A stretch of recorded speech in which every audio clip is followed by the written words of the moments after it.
Wa'ad al-Khattab's documentary film Fawsama is profound. It positions the spectator into the middle of the siege of Aleppo during the Syrian civil war, alongside the filmmaker, her family and friends, capturing both the brutality of bombardment and the resilience of those living through the horror. As such, the film gives a voice to the victims of war in a way that would not have been possible in a pre-digital era, resulting in what is an emotionally charged example of the democratization of every step of the filmmaking process. The film borrows from a variety of traditional documentary techniques, switching between modes, the structural strategies common to the form. These include the observational mode, where the filmmaker allows events to unfold in front of the camera with minimal intervention or commentary. This contrasts with sequences that do utilise a voiceover, the primary technique of the expository mode, used to impart context, insights or reflections. The first of these modes aims to seem unfiltered or authentic in its representation. The second is typically associated with authority or expertise, and often labelled as a voice of God. Al-Khattab turns this round. Her voiceover is questioning, uncertain. Her commentary used typically when she is alone with her daughter.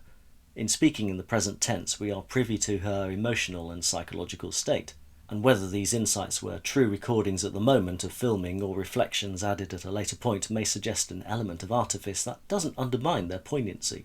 Either way, the film gives a voice to a female perspective that is usually marginalised. Far from taking a didactic, assertive tone, she notably questions, a fresh and intrinsically critical approach to documentary filmmaking. In the participatory mode, the filmmaker is actively involved and interacts with the subjects directly, often influencing the situation in some way. This description also fits Fawsama, though Al-Khattab also knows when to not interact. The scene where a grieving mother asks if she is being filmed has no response, a cut suggesting that if the filmmaker did make a direct reply, then it needed to be left in the editing suite. Simultaneously, the reflexive mode calls attention to the documentary process itself, often highlighting the filmmaker's role in shaping the documentary. In Fawsama, the act of filming is the narrative, especially where the commentary addresses the ethical dilemmas of recording the suffering of the community. In shaping her voiceover into a direct address to her infant daughter, the resulting film is a blend of a mother uploading updates from her quotidian life onto social media and the reportage of a citizen journalist. As she reflects on her decision to stay in Aleppo, Al-Khattab expresses her internal conflict between her duty to protect her child and as a documenter of war, thus self-reflexively questioning her own authority as a narrator. If she is vulnerable and inquiring rather than authoritative, then it is because the recording of the film was weighed down by the very real possibility that the footage may be all that is left of her. Overwhelmingly, the war documentary is a genre dominated by men, often keen to get to the front line to capture the heart of the conflict, or with the intention to directly expose the forces behind the brutality. Instead, Fawsama offers a personal perspective from a civilian caught up in catastrophic events, capturing what unfolds. Only infrequently do we see the militia for the Assad regime that bombs its own people. The situation is disgusting, but the film doesn't attempt to unpick the politics or ideology to any degree further than the need to offer resistance and keep recording. This deliberately intimate approach is amplified by the cinematography, often long takes using a handheld camera or phone to capture and react to the chaos. The camera stays close to the action, frequently shaking with desperation and panic. The portability of digital equipment makes it possible to shoot under these conditions, usually without warning, in low light and at speed. This creates an intentionally raw aesthetic that adds a sense of authenticity and emotional weight. The film feels direct, unfiltered, and importantly for a documentary, true. A sequence in which the camera follows a trail of blood through the hospital filled with traumatized patients is one of many shocking sequences that need no direct commentary, and the images are enough. Occasionally, CCTV shots are included as dispassionate observers of the devastation. Crucially, we are also invited into these families' homes. Moments of tenderness or shared joy at making do provide a counterpoint to the horrors. Thus, the suffering becomes even more poignant. The scenes with Salam and Afra's family are particularly notable, with Afra's delight at the gift of a persimmon being one of several examples. Another scene shows us children at play in a burned-out bus. Al-Khattab thus commits to showing the cost of the conflict, which intensifies the film's impact. Occasional shifts to objective wide shots from rooftops or footage via a drone serve as chapter markers and show the progress of the bombing of the city.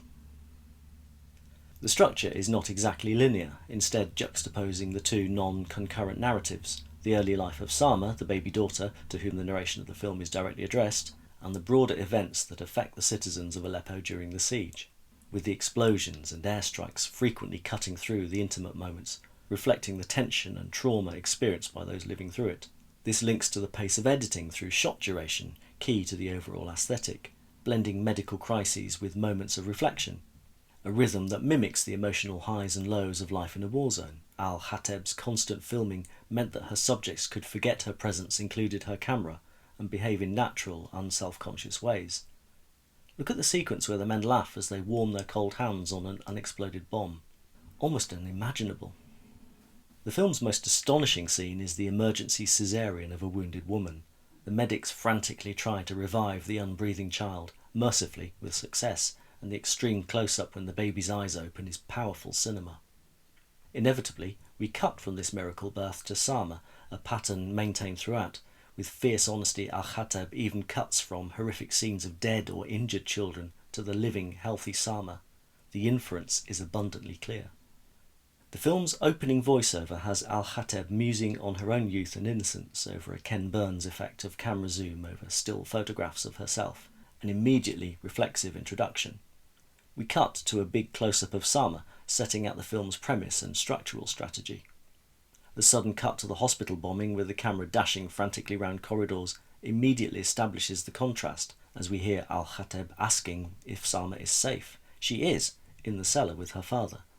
At first glance it seemed as if the opening scene had been brutally interrupted by the attack, but closer inspection reveals that Sama is dressed quite differently and is clearly some months older. If there is an element of artifice in the sequence, then this is consistent with the early documentarian John Grierson's description of the form as the creative approach to reality.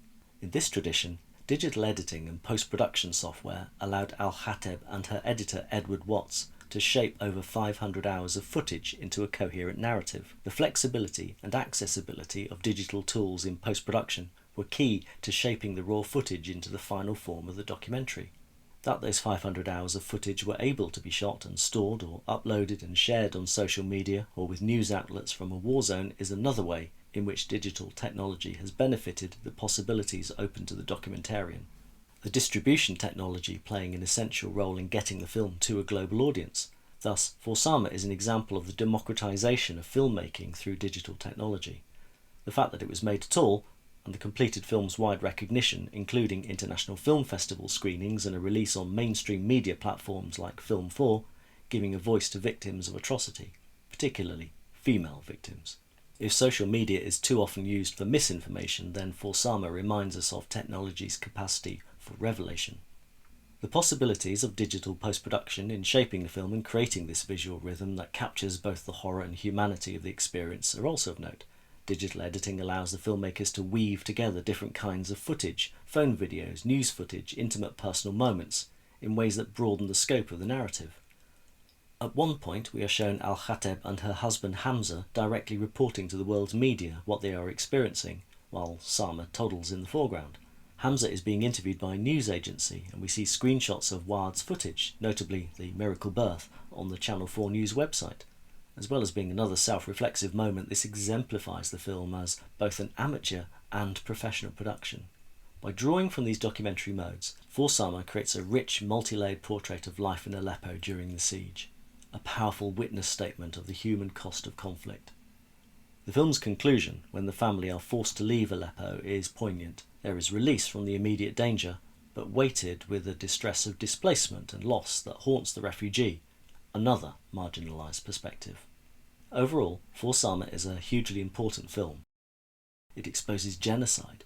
It is a moving contemplation of the responsibilities of parenthood. It is an example of how powerful and adaptable a documentary can be. It is an all too rare female perspective in filmmaking.